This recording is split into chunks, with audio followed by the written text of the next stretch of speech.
Now, you've talked before, and let me know if it's fair to say it this way, that talk isn't necessarily enough, especially when we're talking about trying to build relationships among different people and different nations, that Right. people need to go further than that. So are there things you would like to see, maybe all three presidents do, steps they can take during these talks to demonstrate that they're interested in going further than just Yeah. talking, that they're trying to build a real relationship? Oh, goodness, yeah. I mean, well, I've been begging for this for a long, long time, and I can give you utopian suggestions and others that, well, look, let me put it a different way. There are people who unilaterally are making their own gestures. There are interesting Palestinians and Muslims who are making gestures about knowing more about the Jewish Holocaust, for example, going to Auschwitz, bringing their people to Yad Vashem. It's all great. I am waiting for those kind of gestures to be two things. One, official, and two, bilateral. In other words, it's not helping anything to just have unilateral gestures coming from the Palestinian side. And on the Jewish side, we've had for a long time Rabbis for Human Rights doing extraordinary work in Palestine. Wonderful people.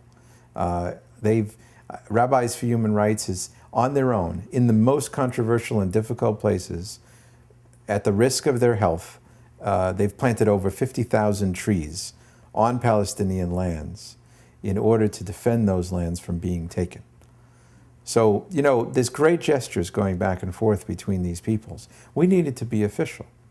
We need peace processes to not be about just talk that no one believes.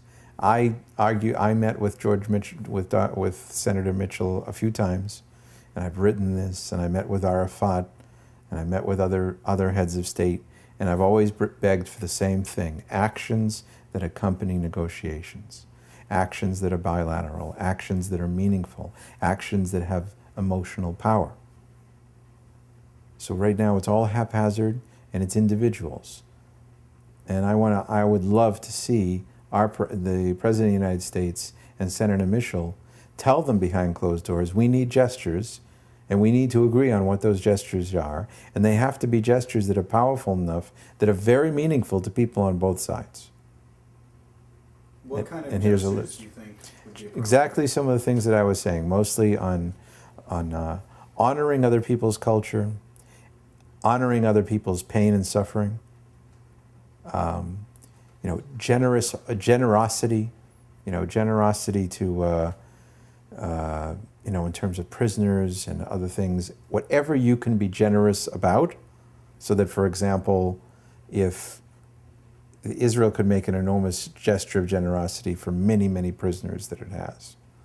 And in return, Palestinian Authority could welcome religious Israelis to worship at a series of sites in Area A, the area they control, and make it into a big ceremony. Or better, because land and land, it's a big deal, Israel would simultaneously welcome Palestinians to come to various places and holy spots in Israel as a simultaneous gesture. These gestures would really send a very powerful signal, and especially if they became, arithmetic and they increased steadily. That was my dream always of negotiations. And admittedly, this is very different than the world that Obama has surrounded himself with, which is once again elites, liberal elites, who do a curious thing. They're very emotional people themselves, but they don't acknowledge that other people have to change emotionally. This was the tragedy of Camp David.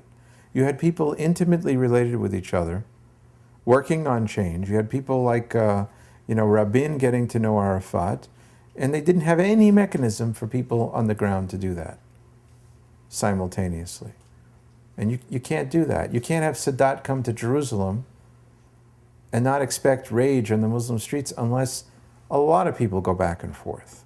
So there's not just one president that comes over, to Jerusalem, and it doesn't go in one direction, that there are gestures that mean something to Muslims just as much as Sadat's gesture to the Jewish community by going to the Knesset.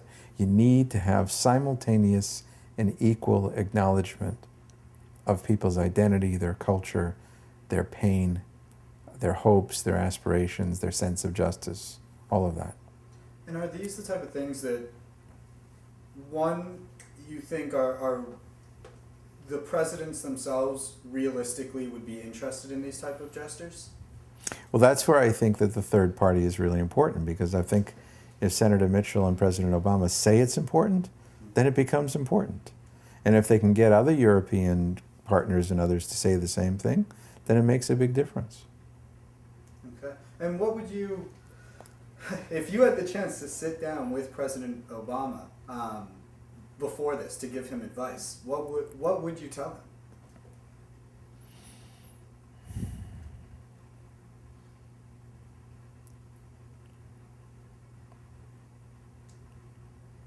Well, we've been talking about what I would tell him.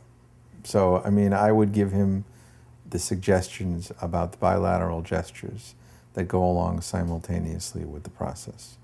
I would support exactly what I heard from George Mitchell himself about how he did Northern Ireland, that he had a set plan of simultaneous gestures that had to be followed letter by letter, and that there would be a clear statement from the White House as to who was conforming to that agreement and who was not.